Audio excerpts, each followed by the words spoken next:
Welcome to PM पाठशाला guys. आज हम एक नई सीरीज शुरू करने जा रहे हैं जिसमें हम गाइस डेली कोई ना कोई GS1, GS2, GS3, GS4 का कोई ना कोई टॉपिक उठाएंगे, मेंस का, और आंसर राइटिंग प्रैक्टिस करेंगे टिल द टाइम। हमारे पास जितना भी टाइम है मेंस के लिए, और इवन जो बच्चे आगे प्रिपेयर भी 2025 के लिए भी कर रहे हैं उनके लिए भी इम्पॉर्टेंट है कि वो मेंस के क्वेश्चन आंसर्स को भी बिल्कुल फॉरगेट ना करें, क्योंकि यहीं से आपकी रैंक डिसाइड होती है कि how you make your answers unique with others. ठीक है, तो चलते हैं हम आज अपने सबसे पहले क्वेश्चन में। गाइस, इस बार मैंने जो उठाया है वो GS1 का उठाया है। GS1 के आंसर राइटिंग से वी आर स्टार्टिंग। आज GS1 में we are starting with the geography वाला जो पोर्शन है, हम उससे शुरू करने जा रहे हैं। देखो, ज्योग्राफी का जो आज क्वेश्चन 150 वर्ड्स का लिया है, जो कि 10 मार्क्स का क्वेश्चन आता है पेपर में।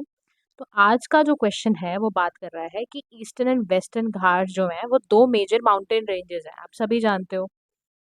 यट जो इनका इन्फ्लुएंस है क्लाइमेट पे, एग्रीकल्चर पर, वो बहुत डिफरेंट होता है।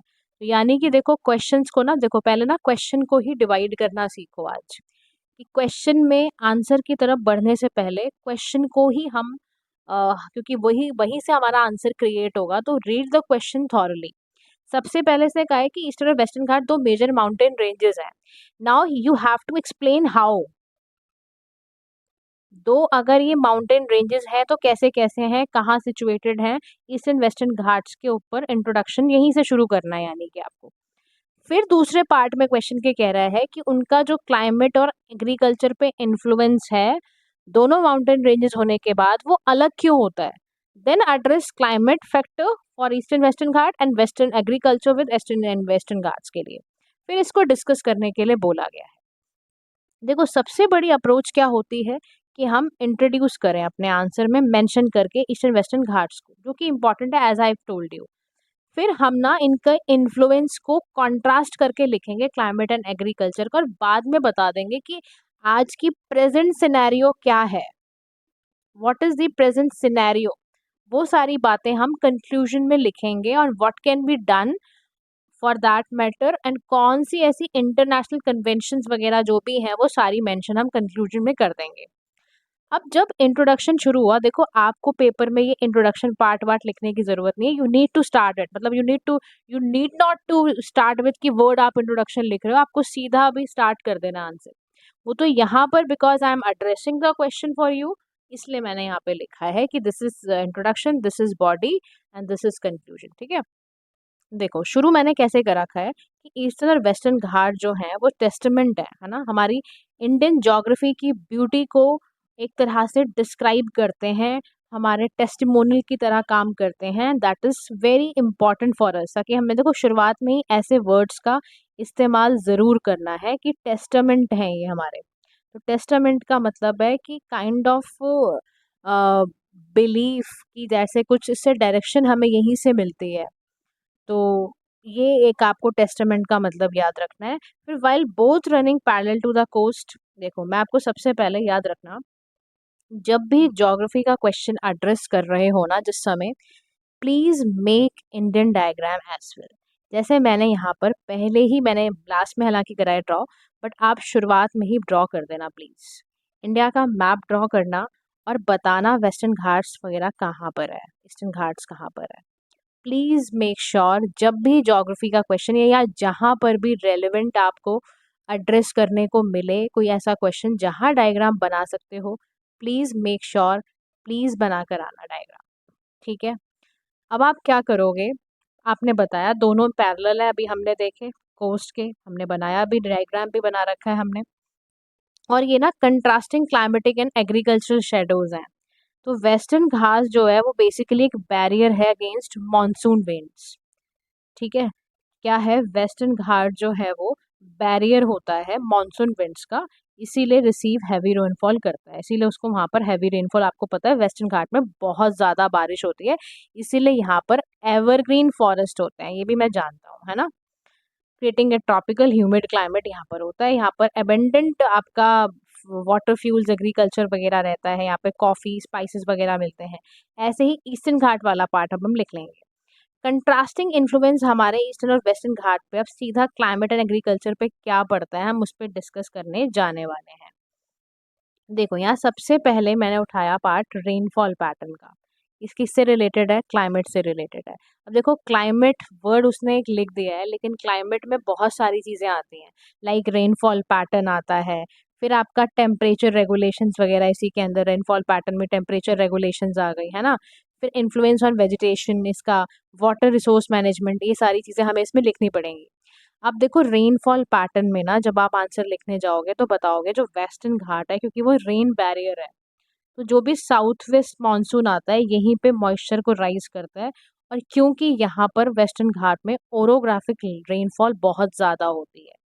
आपको पता होना चाहिए कि रेनफॉल के भी टाइप्स होते हैं।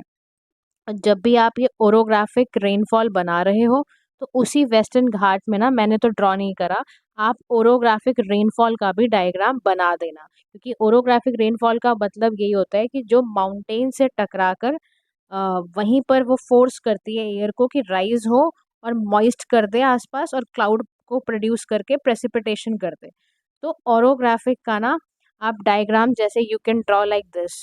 जैसे यहाँ पर जो आपने ये जो आप वेस्टर्न घाट वाला पोर्शन बनाओगे यहीं पे ना ऑरोग्राफिक वाला रेनफॉल का भी डायग्राम प्लीज़ मेक श्योर बना देना। तो उससे आपके मार्क्स अच्छे होंगे और ये काम आपको 7-8 मिनट में ही करना होगा, तो सोच लो आपकी स्पीड कितनी होनी चाहिए। तो कुछ ऐसा सा बनाना कि एक माउंटेन सा है और यहाँ पे ना क्लाउड फॉर्मेशन हो गई है और यहीं से ना ये बेसिकली वाटर ऐसे रेनफॉल गिराएंगे। तो यही ओरोग्राफिक रेनफॉल है। तो इसमें ना बेसिकली बताना कि ये वाला जो रीजन है ये रेन शेडो रीजन है, ठीक है। तो यहाँ पर एयर जो है वो वार्म अप वाली एयर है, लेकिन यहाँ पर कैसा पार्ट है यहाँ बताना कि ये ना बहुत मॉइस्ट एयर है, ये फोर्स कर रही है। तो यहाँ पर क्या हो रहा है, बेसिकली यहाँ पर एयर कूल डाउन हो गई है। कूल्स डाउन होने के बाद, क्योंकि ये विंडवर्ड साइड है ना, वेस्टर्न घाट में आपको लिखना है कि ये विंडवर्ड साइड है। ये कौन सी साइड है? ये विंडवर्ड साइड है जहाँ पर बहुत ज़्यादा बारिश वगैरह होती है।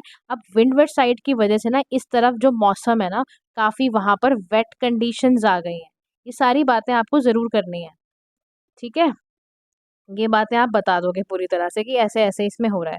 फिर ओरोग्राफिक रेनफॉल होती है जहाँ पे केरला, महाराष्ट्र एंड ऑल में यहाँ पर होता है, and this creates a rain shadow effect भी पड़ता है। ईस्टर्न साइड में भी कुछ इफेक्ट पड़ेगा, डेक्कन प्लेट्यू की तरफ पे वहाँ पे लेस प्रेसिपिटेशन लेकिन होता है। अब रेनफॉल पैटर्न अगर हम ना ईस्टर्न घाट का देखें तो यहाँ पर ना मानसून बड़ा डिफ्लेक्ट होके इम्पैक्ट करता है, बहुत कम इसका इम्पैक्ट पड़ता है क्योंकि लोअर एलिवेशन पर है। और वैसे भी ये आपके रेन शेडो रीजन में आता है जहाँ पर ना लोअर एलिवेशन है, डिसकॉन्टिन्यूस नेचर का है, यहाँ पर मॉनसून पैटर्न का इन्फ्लुएंस इतना नहीं होता है, यहाँ पर मॉइस्चर इतना इकट्ठा नहीं हो पाता। They allow some of the remaining moisture to काफी आंध्र प्रदेश तक चला जाता है, और आंध्र प्रदेश तमिलनाडु में इस मॉइस्चर के थोड़ा होने की वजह से मॉडरेट रेनफॉल हो जाती है। ये बातें बता दोगे आप।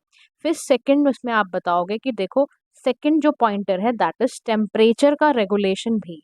अब ये भी एक क्लाइमेट फैक्टर ही है आपके लिए, ठीक है। तो क्लाइमेट फैक्टर में बताओगे वेस्टर्न घाट में जो टेम्परेचर है वो मॉडरेट कोस्टल टेम्परेचर होता है। ये एक फिजिकल बैरियर है क्योंकि यहाँ पर ना हॉट ड्राई विंड जो डेक्कन प्लेट्यू से आ भी रही है वेस्टर्न कोस्ट तक, वो जाके जाते जाते वो बहुत थोड़ी थोड़ी ठंडी होनी शुरू हो जाती है और प्लेजेंट और ह्यूमिड क्लाइमेट हो जाता है पूरा मालाबार कोस्ट में। ईस्टर्न घाट में मामला थोड़ा दूसरा है, क्योंकि इस ईस्टर्न घाट में क्या है, मिनिमल इम्पैक्ट रहता है टेम्परेचर का। क्यों? क्योंकि एक तो लोअर एलिवेशन पर है, फ्रेगमेंटेड सा नेचर है यहाँ पर, तो यहाँ पर जो रेगुलेशन है ईस्टर्न में, यहाँ पर बहुत ज़्यादा सीजनल वेरिएशंस देखने को मिलती हैं। ठीक है, ये बता दोगे आप। अब आता है आपका वेजिटेशन वाला पार्ट। अब देखो किसी भी जगह का जो वहाँ का टेम्परेचर है, वहाँ का जो रेनफॉल पैटर्न है, वहीं से आपका इन्फ्लुएंस वेजिटेशन के लिए आता है। अब वेस्टर्न घाट में आपको promote rush and evergreen forest, जैसे मैंने आपको, क्योंकि वेस्टर्न घाट एक ऐसी जगह है जहाँ पर बहुत ज़्यादा रेनफॉल और मॉडरेट टेम्परेचर जैसी कंडीशन है।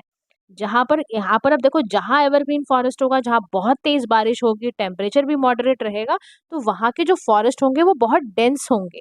कैसे फॉरेस्ट होंगे? बहुत डेंस किस्म के फॉरेस्ट होंगे विद रिच बायोडाइवर्सिटी। यहाँ पर क्या होता है, यहाँ पर इवेपोट्रांसपिरेशन है जिसकी वजह से टेम्परेचर बहुत कूल रहता है। ईस्टर्न घाट में मामला अलग है, यहाँ पर ड्राई डेसिडुअस फॉरेस्ट और स्क्रब लैंड होते हैं। क्यों? क्योंकि यहाँ का रेनफॉल पैटर्न बहुत ही लोअर और इराटिक होता है। रेन शेडो रीजन है, यहाँ पे ज्यादातर ड्रायर फॉरेस्ट देखने को मिलेंगे और ऐसे सीजन आएंगे जहाँ पर जो पेड़ है वो अपनी पत्तियां गिराएगा। तो यानी कि श्रबलैंड एंड ग्रासलैंड बहुत ज़्यादा यहाँ पर पाए जाते हैं और अडेप्टेड टू हार्शर कंडीशंस वाले में जो भी वेजिटेशन होगी वो ऐसी होगी जो हार्शर कंडीशंस को भी अडॉप्ट कर ले। ठीक है, नेक्स्ट क्योंकि उसने पूछा ही हमसे एग्रीकल्चर था, तो यहाँ तक हमने समझ लिया। यहाँ तक हमने समझ लिया क्लाइमेट फैक्टर्स के पैरामीटर्स, तीन तीन जो कि हाईलाइट कर दिए गए हैं। अब हम चलते हैं अपने सीधा इन्फ्लुएंस ऑन एग्रीकल्चर पर। देखो वेस्टर्न घाट, क्योंकि अब देखो एग्रीकल्चर वहाँ फेवर हो गई, हाई रेनफॉल है, टेम्परेचर मॉडरेट है, तो बहुत अच्छी कंडीशन होती है हमारी प्लांटेशन क्रॉप्स के लिए, as I have discussed you earlier as well. शुरुआत में भी मैंने आपको बताया, तो वहाँ एक पोर्शन ये वाला रह गया था। तो कॉफी, टी, कार्डमम, स्पाइसेस वहाँ बहुत अच्छा होता है। एडिशनली जो फर्टाइल सॉइल है वो भी बहुत अच्छी है, जो कि cultivation of fruits, mangoes and bananas को बहुत ज़्यादा सपोर्ट करती है।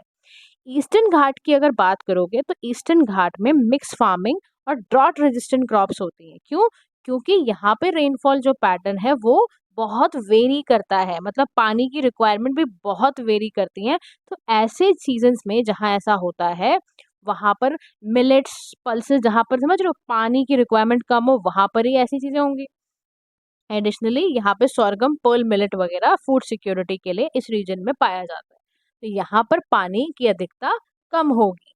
नेक्स्ट इज जो आपके इन्फ्लुएंस ऑन एग्रीकल्चर करता है, that is water resource management. That is a very important task.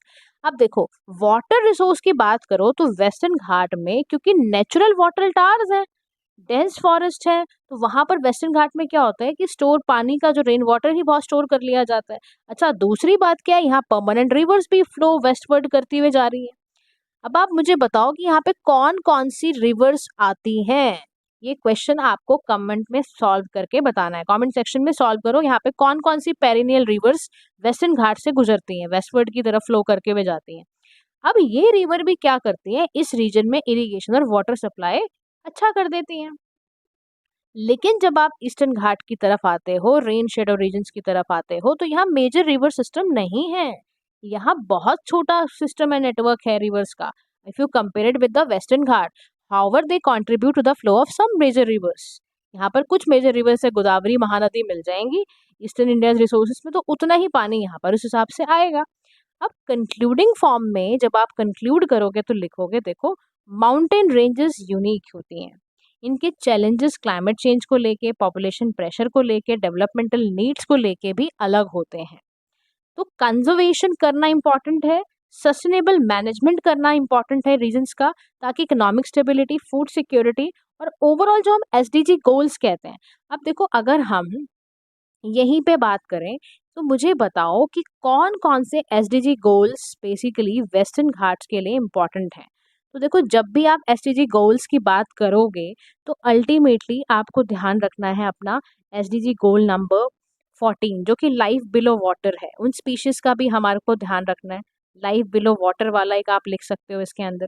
ठीक है, एक तो ये वाला बताना। उसके बाद 13 जो हमारा एसडीजी गोल होता है, that is on climate action, क्योंकि हमारे पास क्लाइमेट वाला पार्ट आया है तो we have to address climate action वाला पार्ट भी। अब उसके बाद आप मुझे बताओ और कौन कौन से ऐसा देखो हो सकता है जिसमें आप SDG goal number, even you can include SDG goal number, SDG goal that is 6 गोल जो होता है ना आपका, क्लीन वाटर एंड सैनिटेशन, वो भी आप डाल सकते हो इसके अंदर कि ये वाला भी जो गोल है वो भी हमें फुलफिल करने की ज़रूरत है, अगर हम वेस्टर्न घाट और ईस्टर्न घाट्स को अच्छे से मैनेज करते हुए चलते हैं तो। ठीक है ना, तो देखो इसमें ये सारी की सारी मैंने आपको बात बता दी कि ये सब इम्पॉर्टेंट है हमारे लिए। अगर हम रिस्पॉन्सिबल तरीके से लीड करना चाहते हैं तो हमें इन पे काम करना ही पड़ेगा। तो मेक दोज थिंग्स, देखो ये सारी इंपॉर्टेंट बातों को आपको ज़रूर यहाँ पे लिख देना in order to make your answer different from others. ठीक है, थोड़ा यूनिक लगे आपका आंसर और थोड़ी क्लैरिटी हो कि आप पढ़ लिख कर आए हो अच्छे से। तो हम ये सीरीज़ को गाइस छोटा सा रखेंगे ताकि डेली बेसिस में हमारे आंसर सॉल्व हों, और जैसा कि मैंने आपको बताया है मेक श्योर आप ऐसे ही करो। अगर आपके पास कोई सुझाव है, आपको लग रहा है कि इस आंसर राइटिंग में ये भी पॉइंटर्स मैम हो सकते हैं, तो यू प्लीज़, कमेंट सेक्शन इसीलिए ओपन किया जाता है कि वहाँ पर अच्छी चीज़ें, अच्छा आर्ग्यूमेंट डाला जाए। ठीक है, तो guys thank you so much for listening, do like, share and subscribe to PM Pathshala. Have a nice day to all.